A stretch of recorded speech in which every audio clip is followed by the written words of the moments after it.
Hello, it's Jeff here from the Idea Lab, except I'm not at the Idea Lab. I'm at home, at my coffee table, which seems like a great place to play Jenga. Um, do you like my coffee table, by the way? I made it. It's a slab of wood, but I don't know. Never mind.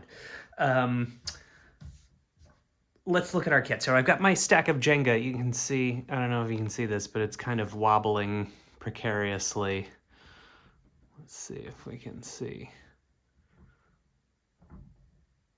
Oh yeah, it's already wobbling precariously.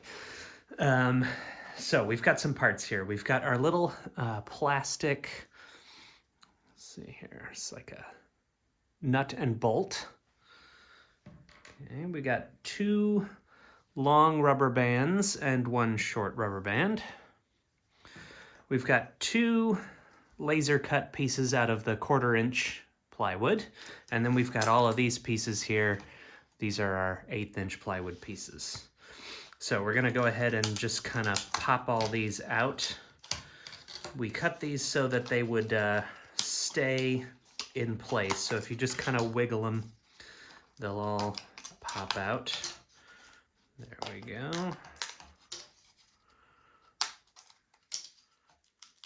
It's a little easier to deal with than just a bunch of loose pieces in a bag, having them all on a nice wood backer board. So this is a pretty easy kit. We've got the two sides of our Jenga shooter.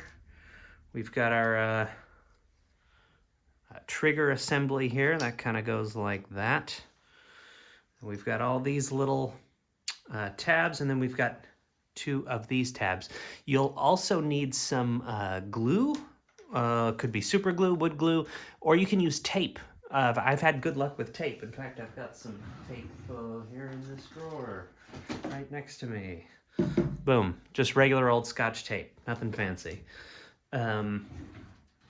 Scotch tape will work, but probably, duct tape, electrical tape, gaffer's tape, any kind of tape. Tape will definitely be the fastest, but from my experiments in the lab, I found that a good layer of super glue was the toughest. Actually, gaffer's tape held up really well too.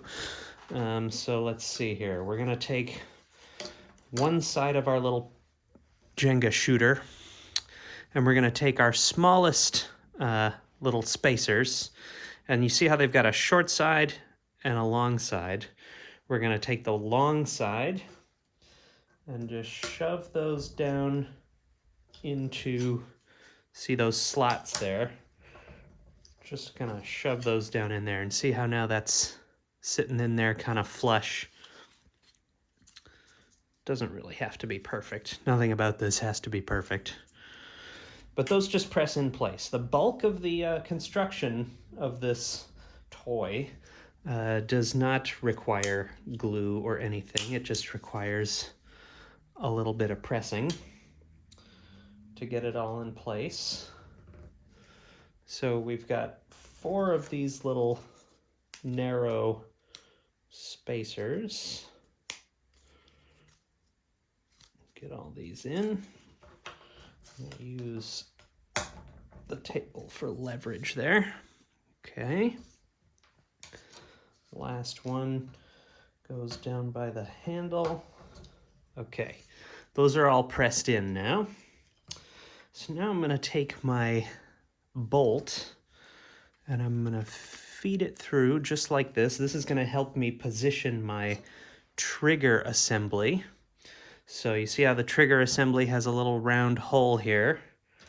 Just gonna press that down over there, and this is where I need my small rubber band.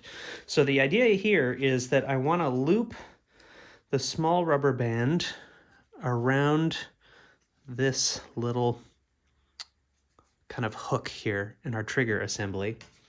And you have different ways you can do this. You can just make it really simple, loop it around, and then this little spacer here, that's our connecting point, right?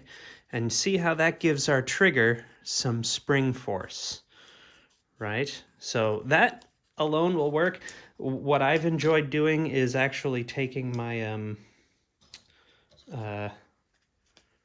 rubber band and kind of making a loop out of it. See how I've fastened that on there? And then I take the remainder and loop it around that spacer there. I like this because it makes the trigger a little springier, because I've kind of tightened the rubber band. So I've got a springier trigger, but you can do it either way. The simple way works just as well. So now we're gonna kind of take the other half of our Jenga shooter, and we've got our hole here. We're gonna line that up just like this, and we're gonna start pressing these into place like this. See how these line up? And with just a little bit of wiggling and coaxing, I can get everything to press in place, just like that. Okay, but we still have this end here. This is kind of loose. So what we're gonna do is take our laser cut piece. This one is our little poker. This is what's actually gonna poke the Jenga pieces. And we're gonna slip this right into here like that. So now that can slide in here, but it's not quite perfectly fixed yet. So that's where this little piece comes in. I got a little bit of wood fiber on there, just clean that off. So this piece, see that slot right here, we're gonna press this into the slot and push it forward, and that will lock it in place. So there we have that. And now this can slide back and forth fairly freely. Next up, we've got our two little spacer parts. So we're gonna take one, and that just lays right in there like that. And this is where our tape comes in. Just gonna take a piece of tape. Oop, I messed that one up. Take a piece of tape, rest it against here, and fold that over. So that's one side. Now I'm gonna flip it around, do the other side, just like that. That's taped on now, and we're gonna do the same one for this little bottom spacer here. And this one, I'm just gonna take one medium-sized piece of tape and spread that all the way around. Oop, that one was a little too long. See how I have that sticking out? Get a slightly smaller piece of tape here.